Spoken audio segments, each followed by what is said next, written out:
Hello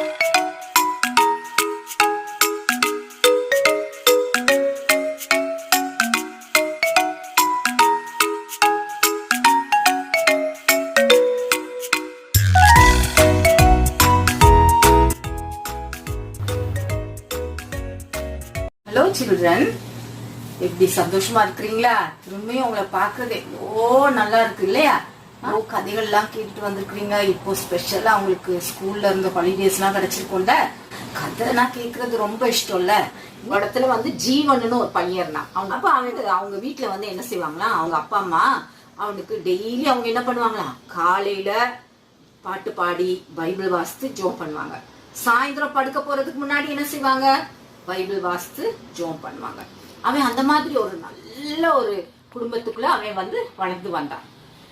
அப்போ அவனுக்கு தெரியும் எவ்வளவு பைபிள் வாசிக்கிறதுல எவ்வளவு முக்கியம், ஜெபம் பண்றது எவ்வளவு முக்கியம்னு அவனுக்கு நல்லா தெரியும். அவங்களுக்கு ஸ்கூல்ல வந்து அவங்க இந்த மாதிரி சம்மர் ஹாலிடேஸ், இப்போ உங்களுக்கு ஹாலிடேஸ் இருக்குல்ல, அந்த மாதிரி அவங்களுக்கு வந்த நேரத்துல ஸ்கூல்ல இருந்து ஒரு இடத்துக்கு சம்மர் கேம்புக்கு கூட்டிட்டு போறாங்கன்னு சொன்னாங்க.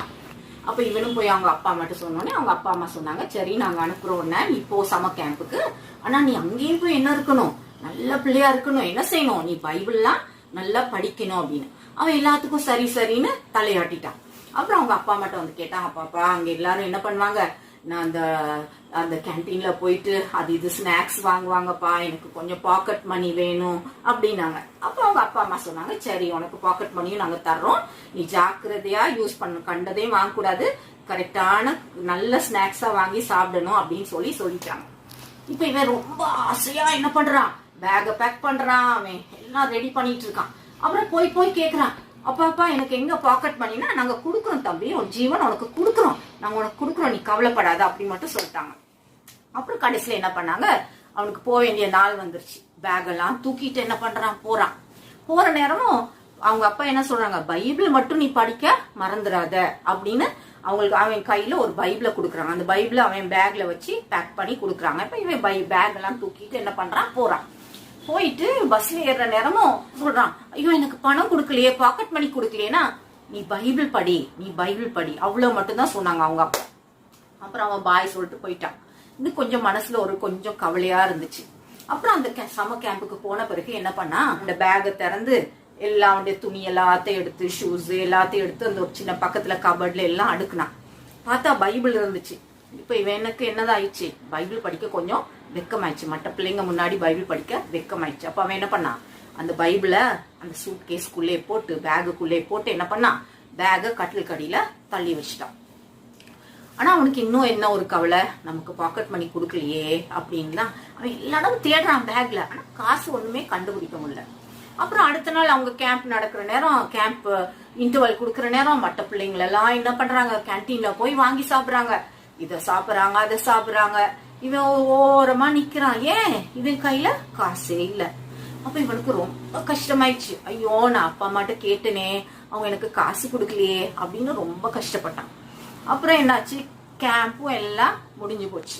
கடைசியில கேம்ப் எல்லாம் முடிஞ்சு போய் திரும்பி போறதுக்கு பேக் எல்லாம் அடுக்க சொல்லிட்டாங்க அங்க இருக்கவங்க. அப்ப அவன் வந்து என்ன பண்றான், பேக் எல்லாம் அடுக்குறான்.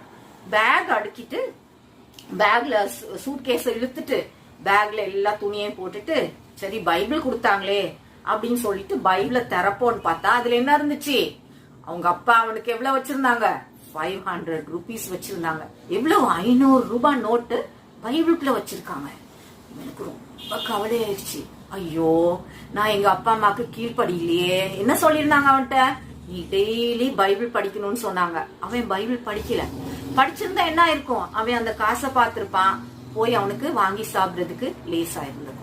அதனால அவனுக்கு ரொம்ப கஷ்டமாயிடுச்சு. அப்புறம் அதனால ரொம்ப சேடா என்ன பண்ணிட்டான், திரும்ப எல்லாத்தையும் வச்சுட்டு அவன் வந்து வீடு வந்து சேர்ந்து சொல்றான் அவங்க அப்பா அம்மாட்ட, நான் இந்த மாதிரி பைபிள் படிக்காதனால என் பாக்கெட் மணியை நான் கண்டுபிடிக்கவே இல்லப்பா, அப்படி சாரி அப்படின்னு சொல்லிட்டு அவங்ககிட்ட மன்னிப்பு கேட்கறான். பிள்ளைங்க, பைபிள் வந்து ரொம்ப முக்கியம் நம்ம படிக்கிறது. ஏன்னா அது தேவனுடைய வார்த்தை, நமக்கு என்னது, பிரெட் ஆஃப் லைஃப். அதனால நம்ம வந்து பைபிள் ரொம்ப முக்கியமா, நம்ம பைபிள் படிக்கணும், மனப்பாட வசனங்கள் படிக்கணும். அது மட்டும் இல்லாம நல்லா ஜெபம் பண்ணணும். ஜெபம் பண்ணி ஜீசஸோட நம்ம என்ன செய்யணும், நல்ல தொடர்போட நம்ம இருந்து நல்ல பிள்ளைங்களாக ஸ்பெஷலா ஒரு காரியத்தை பார்க்க போறோம். இது பாக்குறீங்களா? இது என்னது?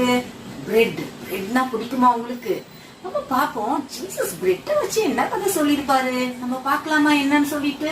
பைபிள்ல நம்ம என்ன பாக்குறோம்னாக்கா, இந்த ஜனங்கள் எல்லாருக்கும் ஜீசஸ் சொல்ற எல்லா கதைகளும், அவர் சொல்றது, கடவுளை பற்றி சொல்ற காரியங்கள் எல்லாம் ரொம்ப இஷ்டம். அப்ப அவங்க என்ன பண்றாங்க, ஜீசஸ தேடி போறாங்க, எல்லா இடமும் தேடுறாங்க, அவரை காணும். அப்புறம் என்ன பாக்குறாங்க, கப்பல்ல ஏறி போறாங்களான்னு பாக்குறாங்க. அப்புறம் கடைசியில என்ன செய்யறாங்க, எல்லாருமே கப்பல்ல ஏறி கப்பர்நகூம் அந்த ஒரு இடத்துக்கு போனாக்க ஜீசஸ் அங்க இருக்கிறாங்க. அப்போ உடனே போயிட்டு என்ன செய்யறாங்க, ஜீசஸ பார்த்துட்டு, ரபி எப்ப நீங்க இங்க வந்தீங்க அப்படின்னு ஜீசஸ் கேக்குறாங்க. அப்போ உடனே ஜீசஸ் என்ன சொல்றாங்க, நீங்க என்னதுக்கு, நான் நிறைய அற்புதங்கள் செய்யறதானே நீங்க பார்க்க வந்தீங்க. அப்ப என்ன அற்புதம் அவர் செய்தாரு? அதுக்கு முதல்ல என்னது, ஒரு சின்ன பையன் 5 அப்பமும் 2 மீனும் கொண்டு வந்தோடனே ஜீசஸ் என்ன பண்ணாங்க, அந்த டைம்ல அத ஆண்டவருக்கு ஸ்தோத்திரம் செலுத்தி 1000 பேருக்கு கொடுத்தாங்க. அப்ப ஜீசஸ் என்ன சொல்றாங்க, நீங்க அந்த அப்பத்தை சாப்பிட்டனாலதான் நீங்க என்ன தேடி வர்றீங்கல்ல, அதனால இந்த மாதிரி அப்பத்தை தேடி நீங்க வராதீங்க. இந்த அப்பம் என்ன செய்யும், எவ்வளவு நாள் இருக்கும், ஒரு 3 நாள் இருக்குமா பிரெட். அதுக்கப்புறம் என்ன ஆயிரும், அது கெட்டு போயிடும் இல்ல. அதனால நீங்க இந்த மாதிரி அப்பத்தை நீங்க தேடி வர வேண்டாம். என்னத்தை தேடணும், நீங்க ஆண்டவரை நீங்க தேடணும் சொல்லிட்டு ஜீசஸ் என்ன சொல்றாங்க, பரலோகத்திலிருந்து உலகத்துக்கு அனுப்புன ஜீவ அப்பமா யார் அனுப்புனது, தேவன் அனுப்புனாரு, நீங்க அதை தான் தேடணும் அப்படின்னு சொல்றாரு. அப்போ அந்த ஜனங்கள் கேக்குறாங்க, நாங்க என்ன பண்ணணும், நாங்க என்ன செய்ய முடியும் அப்படின்னு கேக்குறாங்க. உடனே ஜீசஸ் என்ன சொல்றாங்க அவங்ககிட்ட, ஜீவ அப்பம் நானே. ஜீசஸ் என்ன சொல்றாங்க, ஜீவ அப்பம் நானே. நீங்க என்னட்ட யாரெல்லாம் வர்றாங்களோ அவங்களுக்கு பசியே இருக்காது. ஜீசஸ்ட வர்றவங்களுக்கு என்னது இருக்காது, பசியே இருக்காது. சோ நம்ம அதனால என்னது, நாங்க இந்த உலகத்துக்குரிய காரியங்கள், இந்த மாதிரி சும்மா இந்த அப்பம் இதுகளை நம்ம தேடி போனாக்க என்ன செய்யும், நமக்கு எப்பமாவது பசி வந்துகிட்டே தான் இருக்கும். ஆனா ஜீசஸ் நம்ம தேடும் போது என்ன இருக்கும், நமக்கு நல்ல ஒரு ஃபுல்னஸ் ஆஃப் லைஃப் இருக்கும், பரிபூர்ண ஒரு சந்தோஷம், பரிபூர்ண ஒரு நிறைவு இருக்கும். அதனால ஜீசஸ் என்ன சொல்லிருக்காங்க, ஜீவ அப்பம் நானே, ஐ ஆம் த பிரெட் ஆஃப் லைஃப். இப்ப அப்ப யார் தேடணும், ஜீசஸ் தேடணும். அவர்கிட்ட தான் நமக்கு என்னது இருக்கு, நித்திய ஜீவன் அவர்கிட்ட தான் இருக்கு. நித்திய ஜீவன், நித்தியமாக அவரோட நாங்க இருக்கலாம். சோ அதனால ஜீவ அப்பம் நானே. இப்ப யோவான் 6:35 என்னது, ஜான் 6:35, யோவான் 6:35, ஜீவ அப்பம் நானே. சொல்லுங்க, ஜீவ அப்பம் நானே. என்னிடத்தில் வருகிறவன் ஒருபோதும் பசி அடையான். என்னிடத்தில் வருகிறவன் ஒருபோதும் பசி அடையான். திரும்ப சொல்றீங்களா, யோவான் 6:35, ஜீவ அப்பம் நானே, என்னிடத்தில் வருகிறவன் ஒரு காலம் பசி அடையான். சரியா? God bless you. கிராஃப்ட் டைம்க்கு வெயிட் பண்ணிட்டு இருக்கீங்களா பிள்ளைங்களா? ஓகே, ஒரு ப்ரௌன் பேப்பர் எடுத்து ஹாஃபாக வெட்டிக்கோங்க. அதான் ஆண்டி சைடில் வெட்டியிருக்கேன் பார்த்தீங்களா, அதே மாதிரி ட்ரிம் பண்ணிக்கோங்க. நெக்ஸ்ட் ஒரு க்ரீம் கலர் பேப்பர் எடுத்து அதே மாதிரி வெட்டி ட்ரிம் பண்ணிடுங்க. நெக்ஸ்ட்டு அந்த ப்ரௌன் கலர் பேப்பர் மேலே இந்த க்ரீம் கலர் பேப்பரை ஒட்டிடுங்க.